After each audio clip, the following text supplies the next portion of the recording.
Faut-il contrôler la présence de la femme mariée sur les réseaux sociaux? C'est la question en débat sur le forum de discussion du jour. Pour en parler, c'est Gwede Ali Bonon, coach Guetoro, Arnaud Adadja. Bonjour. Bonjour Rachidat. Alors, c'est une question à laquelle je souhaite que tu y répondes. Faut-il contrôler la présence de la femme mariée sur les réseaux sociaux, Arnaud? Ma position est tranchée, c'est oui. Il faut contrôler. Bien sûr. D'accord. Coach Guetoro, est-ce qu'il faut contrôler la présence de la femme mariée sur les réseaux sociaux? La femme mariée, comme toute personne, quand même, a besoin de se connecter à l'extérieur, a besoin, dans une certaine mesure, de s'épanouir aussi sur les réseaux sociaux. Mais ça dépend surtout de ce qu'elle fait et à quel moment elle est sur les réseaux sociaux. Sinon, ça ne devrait pas être problème. Mais il y a des heures où la nécessité de vivre en famille, de faire des choses ensemble en famille, vraiment, c'est très important. Si à ces heures, elle est encore à l'extérieur alors qu'elle est à l'intérieur, ça devrait poser un problème. D'accord. Alors, c'est Gwede Ali Bonon, quand j'écoute coach Guetoro, je déduis simplement que la femme mariée a aussi le droit d'être sur les réseaux sociaux, n'est-ce pas?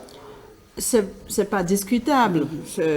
Toute personne humaine aujourd'hui communique avec l'extérieur. Un peu comme on peut dire bonjour. Aujourd'hui, ce n'est plus forcément la personne qu'on voit, mais c'est avec un ordinateur ou c'est avec un portable qu'on dit le bonjour. Donc c'est une évidence que aujourd'hui, beaucoup de personnes utilisent le numérique pour rester en contact avec les proches, les collègues, les amis et même d'autres personnes qui ont d'autres relations. Donc la femme mariée est une personne comme toute autre.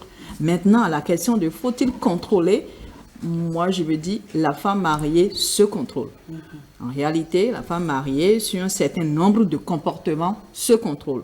Et dans ces comportements, il y a l'utilisation du téléphone, des réseaux sociaux. Donc, elle a un certain contrôle. Et c'est qu'elle a un statut, donc... voilà, qui implique des attitudes sociales et autres. Donc, elle a à se contrôler. Ce n'est pas forcément un contrôle qui vient de l'extérieur, même si on peut mettre son attention sur certaines choses, mais en réalité, c'est un contrôle qui vient de l'intérieur, d'elle-même. Ouais.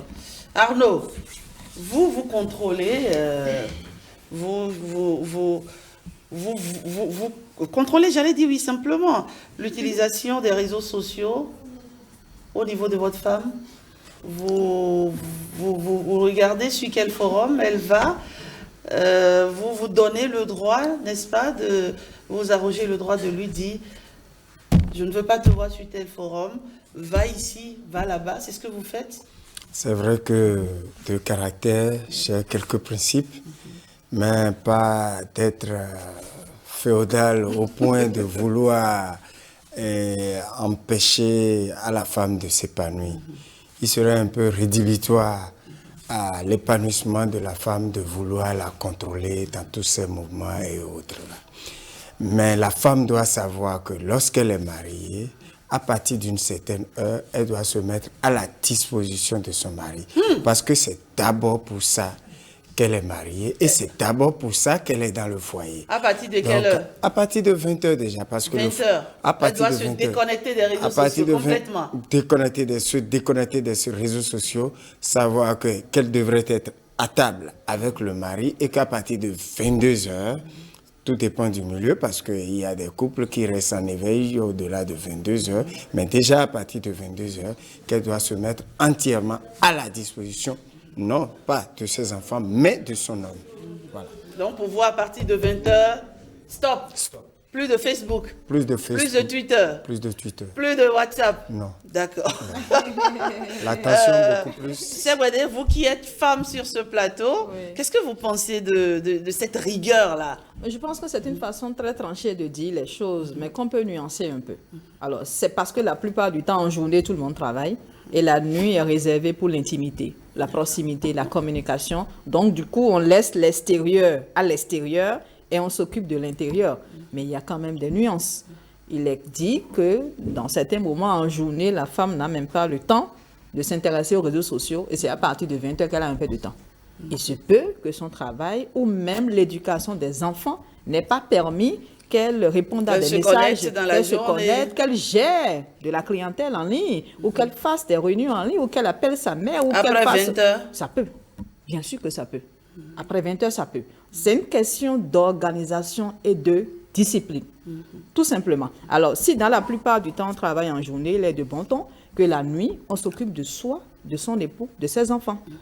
Mais s'il arrive qu'en journée, même et si le monsieur était un gardien de nuit, ça voudra dire que dans la nuit, le monsieur n'est pas là et que c'est plutôt en journée qu'il faut s'en occuper. Même au déjeuner, il faut se départir du portable. Même au déjeuner ou à l'heure de pause, il faut pouvoir appeler la maison et ne pas être connecté tout le temps sur Facebook. Donc l'organisation du temps n'est pas seulement liée à la nuit et à l'intimité, mais c'est lié au temps de façon générale. À quel moment on est connecté, à quel moment on communique avec les enfants, à quel moment on prend l'information chez son mari pour voir s'il va bien et vice-versa. Donc vous trouvez que Ano Adadia est trop... moi je suis souvent connectée après 20h. Après 20h. Ah, mais oui. Et il ne trouve rien à dire? Je ne pense pas qu'il trouverait à dire parce que je suis utile dans ma connexion pour moi-même, pour lui et pour la communauté. Est-ce qu'il lui arrive par moment de venir voir, de vérifier si c'est vraiment un client qui est en ligne, si c'est d'autres professionnels? C'est normal que dans une relation de séduction, dans une relation amoureuse, que les gens s'inquiètent un peu, se demandent... C'est tout ça qui donne du piment à la relation. Ça ne remet pas forcément en cause la qualité de la relation. Aussi bien la femme que l'homme peut se demander, mais est-ce que c'est vraiment une collègue, est-ce que c'est vraiment ci ou ça? Mais ça ne devrait pas être totalement de la méfiance, de la paranoïa, du contrôle, de la persécution. Mais s'il n'y a pas ça, ça ne pimente pas la relation. D'accord. Coach Betoro, 20h, stop et fin. Vous savez, quand vous prenez une journée, l'organisation de la journée... Il prend son élan comme ça. Oui, c'est ça, il est bondi. Quand vous prenez l'organisation de la journée... C'est pas le départ. La journée est répartie en cadrans. D'accord. Et quand vous voyez 20h dans le dernier cadran, c'est-à-dire 18h à 0h. Et quand vous voyez les autres cadrans, nous sommes plus à l'extérieur de la maison, les enfants à l'école, les adultes dans leurs responsabilités personnelles. Donc, 18h à 0h, c'est le temps que nous passons pour gérer le vivre ensemble, pour plus nous connecter dans la famille. Et une femme mariée a des responsabilités. La suite d'un engagement. Responsabilité d'accompagner, autant aussi le mari, ça dépend de l'heure d'arrivée de chacun. D'accompagner les enfants dans les études, de voir si les enfants ont mangé. Un temps de discussion avec son mari, c'est réciproque, c'est vice-versa. Et vous voyez, quand vous prenez tout ça à faire, entre 18h et 0h, le temps, l'envie d'être connecté à l'extérieur ne devrait pas être une priorité si ce n'est pas un engagement professionnel. D'accord. Et c'est aussi valable pour l'homme. Ce que je dis, autant l'homme, autant la femme. Quand nous rentrons les soirs, nous devons... C'est le temps de concentration, de se connecter entre nous dans la famille, en attendant le week-end. Sinon, les autres moments de la journée, on est à l'extérieur. Donc, si le besoin de se connecter sur les réseaux sociaux doit venir, même de regarder la télé, parce que c'est aussi une concentration à l'extérieur, doit venir, ça doit être vraiment en urgence et en importance. Si ce n'est pas le cas, je ne vois pas pourquoi aller sur les réseaux sociaux. Si ce n'est pas que juste avant de se coucher, est-ce que j'ai un message, je vais voir, peut-être que j'ai reçu un message d'urgence, j'y réponds, j'éteins et je me couche. Donc la femme mariée, si elle doit être sur les réseaux sociaux, entre 18h et 0h, l'heure où le vivre ensemble doit être une priorité, c'est en urgence et en importance. Sinon, pourquoi on n'a pas besoin... Pourquoi rester en contact avec ses copines, ses non, collègues? Le besoin de vivre à l'extérieur ne peut pas exister parce que la priorité doit être concentrée sur l'intérieur. Mais ça dépend aussi de comment ça va à la maison. Si à la maison c'est chaud, si voilà, peut-être l'ambiance est tendue, on a des envies peut-être de s'évader en tout cas. C'est au cas par cas. Ça, c'est au cas par cas. Hein, oui. Vous savez, oui? Ce n'est pas l'homme qui épouse la femme. C'est la femme qui épouse l'homme. Si l'environnement doit être apaisé, ça dépendra d'abord de la femme. Et aussi, de comment elle gère son foyer. Et je pense que je suis en droite ligne d'accorder un bonus au coach Betoro en cela. Oui. C'est la femme qui doit tout faire pour amener la paix, la cohésion, l'harmonie, la tendresse, tout ce qu'il faut dans son foyer pour que son foyer soit... C'est la femme qui doit tout faire, l'homme. Non. C'est quoi ça là? Vous voyez, non, vous voyez, il y a une conscience, il y a une conscience populaire qui véhicule que c'est la femme qui épouse l'homme et non l'homme qui épouse la femme. Voilà. Bon, d'accord. Mais en réalité, il y a beaucoup d'abus des réseaux sociaux qu'on peut observer en journée. Il y a beaucoup de bavardages inutiles qui viennent perturber la paix, la tranquillité dont on parle, ce n'est pas la nuit. Hein. D'accord. Il y a des femmes qui sont très organisées à 20h, comme on le dit. Un peu Le comme téléphone a éteint. Mais c'est éteint. Mais dans la journée. Mais beaucoup de choses se disent. Dans la journée, beaucoup de choses se font. Bon. Donc, il faut rester flexible. Il faut rester ouvert. Il faut rester confiant. Il faut communiquer. Même en discutant avec la femme sur ce que la fatigue mentale que l'usage du téléphone portable peut lui apporter à 20h ou à 22h, si ce n'est que du bavardage, elle va comprendre et intégrer ça dans son fonctionnement. Ce n'est pas que lié au fait du rapport au mari, mais c'est lié également à sa santé, c'est lié à sa tranquillité, c'est lié à l'éducation qu'elle continue à se donner en tant que personne adulte, que ce soit en journée, que ce soit dans la nuit. L'abus des réseaux sociaux, que ce soit la télévision, les feuilletons, Facebook et plein d'autres choses, quand c'est mal utilisé, les audios n'ont pas fini, pas de discrétion, les photos n'ont pas fini, les vidéos n'ont pas fini, les TikTok n'ont pas fini, ça dégrade la qualité de vie, peu importe le temps auquel on s'adonne à cela. Donc qu'on le fasse la nuit. Des fois, vous savez que même le faire la nuit, ça vient décompresser un peu. Hein. Il y a des maris qui sont très indifférents à leurs femmes quand ils rentrent. La femme a beau vouloir créer la paix, il y a des maris qui sont introvertis, des maris qui sont très réservés, qui sont un peu autoritaires, qui ne sont pas dans la com. L'indifférence du mari, donc elle va chercher de l'attention. Dans les réseaux sociaux, pas Chez forcément chez des amis, chez des copines, ça peut arriver. Oui, ça peut arriver. Bon. C'est de la mesure, de la responsabilité dans tout. Tout ce que les femmes font dans les réseaux sociaux, ce n'est pas forcément pour faire des bêtises, mais c'est aussi pour rêver. C'est aussi des illusions. Ça peut aller dans de mauvais sens si on ne sait pas s'y prendre. Mais c'est beaucoup de choses un peu farfelues qui leur font perdre de temps, mais qui leur permettent de gérer une forme de dépression qui est toujours là, une forme de solitude qui est toujours là. Si l'environnement de famille n'est pas vraiment dans la communication, la femme peut retrouver quelques échappatoires dans les réseaux sociaux et peut ne pas trop perturber son mari dans des demandes, dans des plaintes. Donc, en même temps, les réseaux sociaux sont difficiles, sont délicats, mais en même temps, ça peut apporter de la détente dans le fonctionnement de la femme. Très bien. Coach, est-ce que vous suivez votre femme sur les réseaux sociaux? Vous savez, ma femme professionnellement, elle est vraiment souvent avec son ordinateur et avec son passé. Il y a tous des mails qui viennent. Je peux vous assurer et que parfois je lui dis, ton histoire là, il faut pas. Mais je comprends. Vous savez, j'imagine hier elle est rentrée, mais elle me disait qu'elle doit envoyer un rapport. Elle n'a même pas pu parce qu'elle était si fatiguée. Moi, je comprends ça. Parce que c'est un engagement professionnel qui demande que, bon, c'est compris. Mais quand ce n'est pas le cas, je pense que la femme mariée est une femme de responsabilité. Et quand elle rentre, elle doit savoir ce qu'elle a à faire. Qu'est-ce qui est prévu? C'est quand rien n'est prévu qu'on va dans tous les sens. Moi, coach, est-ce que tu suis ta femme? Je ne peux pas. Sur les réseaux sociaux, parce qu'il y a des hommes, mais... il y a des maris, tu postes une photo, il te dit, mais c'est quelle photo tu as posté comme ça? Pourquoi ta poitrine est nue? Pourquoi? Il y a des hommes qui font ça. Qui checkent tout, qui contrôlent, qui suivent tout de près. L'envie même de contrôler pose un problème. On ne peut pas tout contrôler. Mais je me rappelle qu'il m'arrive et que je vois.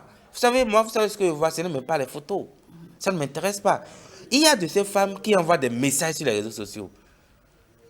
Et ces messages transmettent un message intérieur qu'elle n'arrive pas à vous dire. Peut-être vous voyez juste des affiches, mais c'est un exemple. Je me sens seul. Voyez, moi, je sculpte plus ça que de voir photo. Ça ne m'intéresse pas, photo. Mais je vois, vous voyez, le message derrière. Nous avons souvent affiché sur les réseaux sociaux notre état de manque sans le savoir.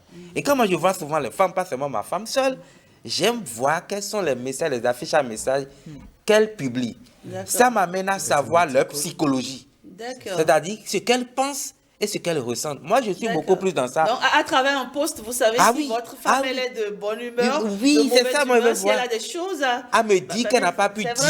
Moi, c'est ce que je regarde. Moi, je ne regarde pas photo, ça importe peu chez moi.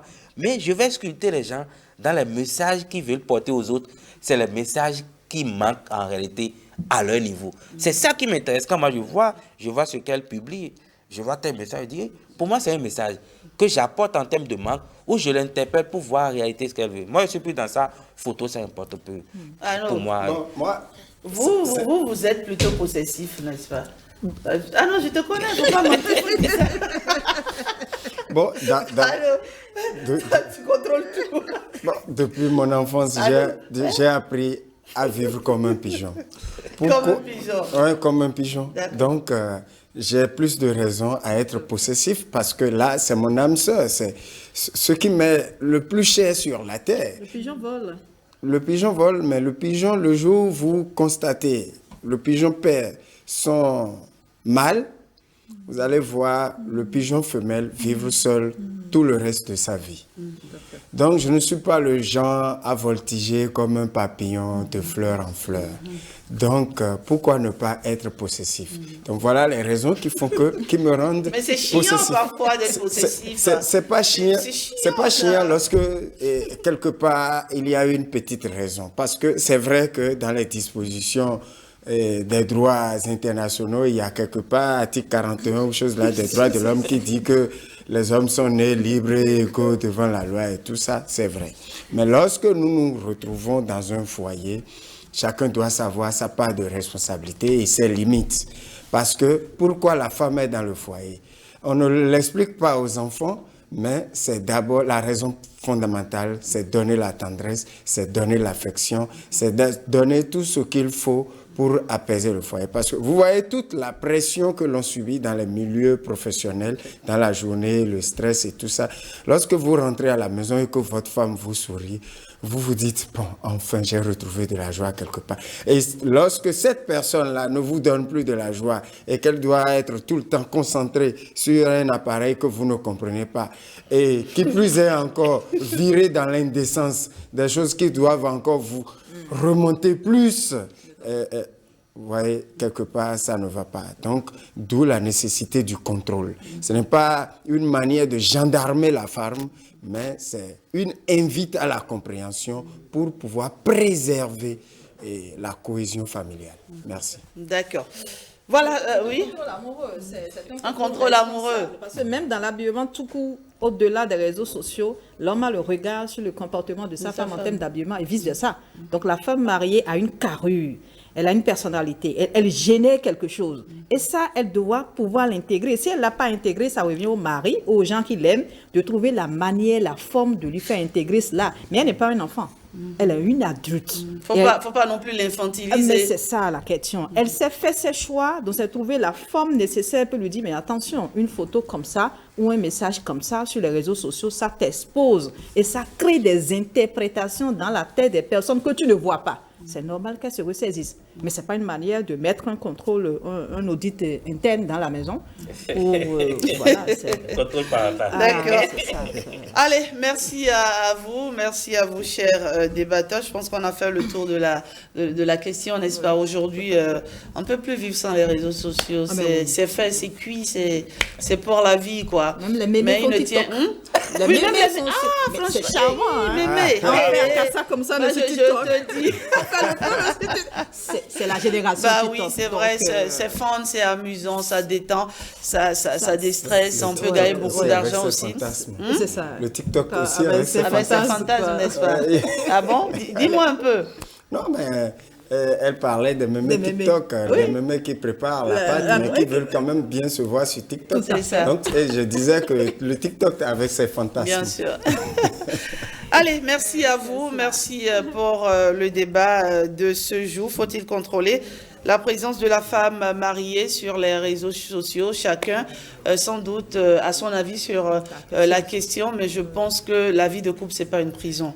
Tout à fait. C'est pas une prison. Donc, il faut être responsable dans tout ce que nous faisons. La femme mariée aussi, elle n'est pas un enfant. Elle doit savoir que son statut de femme mariée l'oblige, n'est-ce pas, à respecter un certain nombre de choses. Moi, en tout cas, si je vois la femme de mon frère, par exemple, sur les réseaux sociaux à 23h01, je vais m'inquiéter. Je dis, faut pourquoi si tout. C'est pas bon. Franchement. Parce que quand vous êtes sur les réseaux sociaux jusqu'à une certaine heure, c'est l'occasion pour certaines personnes de vous écrire, de dire... Bon, voilà, allez, c'est fini pour le débat de ce jour. Merci Arnaud. Merci Rachida. Merci C'est Segwede. plutôt moi. Hein. Merci coach. Merci à vous, Madame Rachida. C'est fini, donc 5-6-7 matin se poursuit. On va prendre une légère pause, le temps pour nous d'installer nos différents invités.